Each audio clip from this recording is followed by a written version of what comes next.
Hurstwood History. The tiny village of Hurstwood, nestling cosily by the banks of the Brun, has changed little over the years. This beautiful little haven is situated just a few miles outside Burnley centre. The Townleys, Spencers and the Tattersalls seem to have figured prominently in the historical background of the hamlet, and it is difficult to visualize a local area more conducive to romanticism, folklore and legend centuries ago. Tattersall's house is the oldest building in the village, but Spencer's house and Hurstwood Hall, which are only slightly the younger, seem to be more identified in the annals of Hurstwood and arouse more interest to visitors. The principal house in Hurstwood is, of course, Hurstwood Hall, a building in the early Jacobean style, although considerably modernized during the last few years. Originally it was built by Barnard Townley in the year 1579. As appears from the inscription over the main entrance, Barnard's Townley et Agnes Ixor et Jus, 1579. Barnard Townley was a member of the Townley family of Townley Hall, and his wife Agnes was an Ormerod of Ormerod Hall. According to information derived from a pleading in the Duchy of Lancaster's court, now at the Record Office, it appears that Barnard Townley was an architect and builder, and therefore there appears to be little doubt that he would build his own house at Hurstwood. The hall stands in a commanding situation, not far from the edge of a steep clough, just at the point where Thorndean Water meets the Brun. In the times of Barnard Townley this venerable house was doubtless one of the best in the neighbourhood, and, although the fine oak panelling which once covered the walls has long since disappeared along with the inner fabric, the structure of the house is of such strength and solidity that it appears almost indestructible.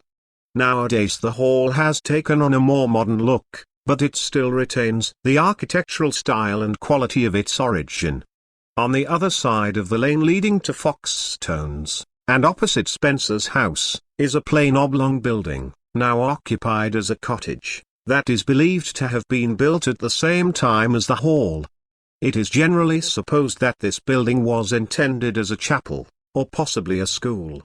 It is thought that Edmund Spencer visited Hurstwood between the years of 1576 and 1579, after leaving Cambridge, for there is reliable evidence that he was in London in 1579. Tradition has it that Edmund was deeply enamoured by a local girl by the name of Rosalind, who lived in a small cottage known as the Rock or Rock Hall, which was situated at the lower part of the glen where the stream fills into a natural rocky basin, although it was never conclusively proved who this young lady was. Spencer's house is built in a very substantial manner, almost entirely of millstone grit, with a quaint square porch, which was possibly added after the house had been finished. The first room to the left was originally a small chamber with a massive stone fireplace and an oaken roof. In this chamber was formerly a curious carved panel that later found its way to Ormerod Hall. This panel contained the emblem of Spencer of Hurstwood, quarterly, argent and gules, on the second and third quarters a fret or overall a band sable, charged with 3 fleur-de-lis, argent. The house is structurally the same today, but modernization in a minor form has been introduced in the interior with several of the original features apparent, including the flag floors.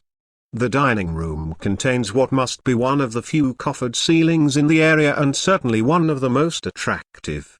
In poetry, Spencer makes no direct reference to Lancashire, yet he describes terrain similar to that surrounding Hurstwood, quoting high hills and moorland, with deep vales filled with the music of falling waters. There is proof that the Spencer family lived in Hurstwood from the year 1292 to 1690, when John Spencer sold the old house to Oliver Ormerod of Hurstwood and his son Lawrence. After leaving Lancashire, Edmund Spencer went to live in the solitude of Kilcolman Castle, and while he was in residence there he was visited by Sir Walter Raleigh. Spencer is buried at Poets' Corner in Westminster. The Reverend T. Ormerod in his Calderdale describes Tattersall's house. It is a long, low building massively built of huge blocks of millstone grit, and apparently well able to withstand the storms of time as it was when Henry VI was king. It is one of the oldest buildings in the village, being at least contemporaneous with its neighbour, Spencer's house, which was in existence before Hurstwood Hall. The main entrance is of the sturdy Norman style, and gives immediate access to the chief living room, a commodious kitchen, with low ceiling, massive oaken rafters and yawning fireplace, conveying a sense of warmth, rude comfort and homeliness. The house has altered little in the exterior structure, but is now divided into 4 cottages. The name of Tattersall appears in the very early records of Hurstwood, and a descendant of the family, a certain Richard Tattersall, was one of about a dozen local men who were called upon by no less a person than King Henry VI to subsidize the royal exchequer after a spate of extravagance, among which was the celebrated Field of the Cloth of Gold. Another Richard, grandson of Richard, married one of the Barcrofts of Barcroft Hall. This member of the Tattersall's was called upon to support Queen Elizabeth, along with several other local yeomen, each having to supply his own weapons. Hence the family must have been considered to be of some importance.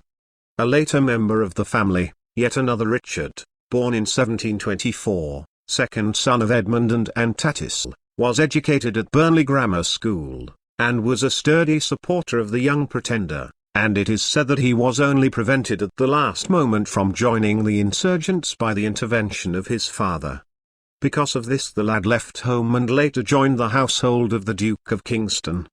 He was passionately fond of horses, and later took up the business as auctioneer after renting premises at Hyde Park Corner, London.